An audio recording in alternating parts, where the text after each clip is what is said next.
Bon, l'idée de la Cité du Théâtre, c'est effectivement de proposer dans un même lieu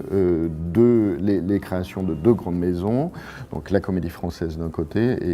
et l'Odéon de l'autre, l'Odéon étant déjà sur place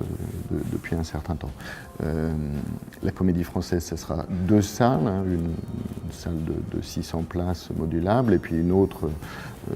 plus petite de 300 places. Et puis l'Odéon, aujourd'hui, donc c'est la salle modulable de 500 places qui est derrière nous, et puis une salle, des ateliers de construction qui vont être reconfigurés demain,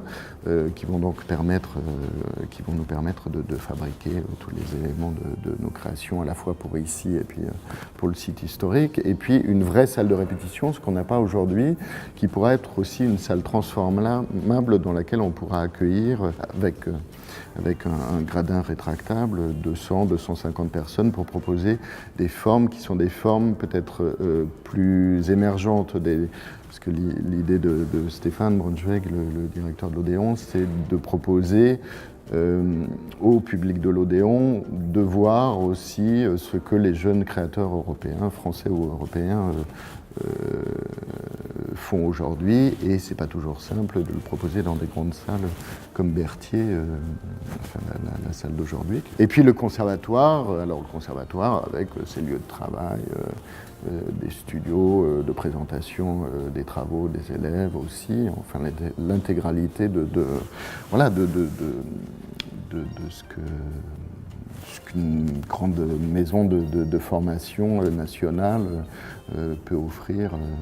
à ses élèves.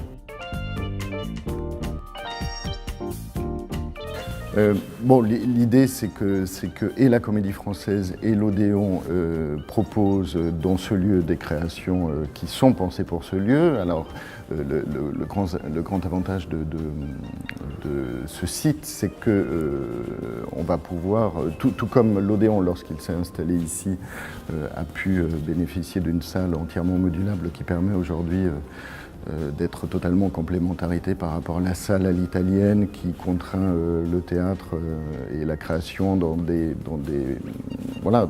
une esthétique qui n'est plus tout à fait peut-être adaptée à certaines propositions de metteurs en scène aujourd'hui. La Comédie Française, je crois, est dans la même démarche et a le souhait aussi de proposer aux créateurs de rêver à des esthétiques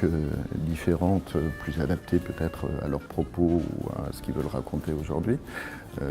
C'est donc bien des spectacles qui sont pensés, conçus pour Berthier, qui vont être présentés à la fois donc, dans cette salle qui existe déjà, l'Odéon aux Ateliers Berthier, et puis deux salles de la Comédie Française qui seront construites à côté. On a créé un service dont la fonction est de trouver un public et d'amener un public différent de celui du 6e arrondissement, enfin du site historique, d'amener un public différent dans ces salles ici à Berthier. En tout cas aujourd'hui, ça reste un quartier, un arrondissement populaire, et c'est ce public-là, divers, qu'on a essayé d'amener au théâtre par diverses actions de sensibilisation, de rencontres, des ateliers. On a un gros travail qui est évidemment celui d'international, et de tout théâtre qui reçoit des fonds publics, qui doit rendre aussi aux habitants du quartier dans lequel il se trouve ce pourquoi il est financé. C'est évidemment un vrai lieu de vie, parce que le théâtre, c'est la vie, et c'est aussi un vrai lieu consacré à l'art théâtral, à sa transmission, à la formation, et puis à l'accueil du public et à la création contemporaine aussi, puisque à la fois l'Odéon et la Comédie Française ont évidemment cette mission, à côté la mission plus patrimoniale et axée sur le répertoire de la Comédie Française. Donc l'idée, c'est que vivent ici évidemment l'art théâtral et ceux qui le font et ceux qui le feront demain, les jeunes comédiens issus du conservatoire.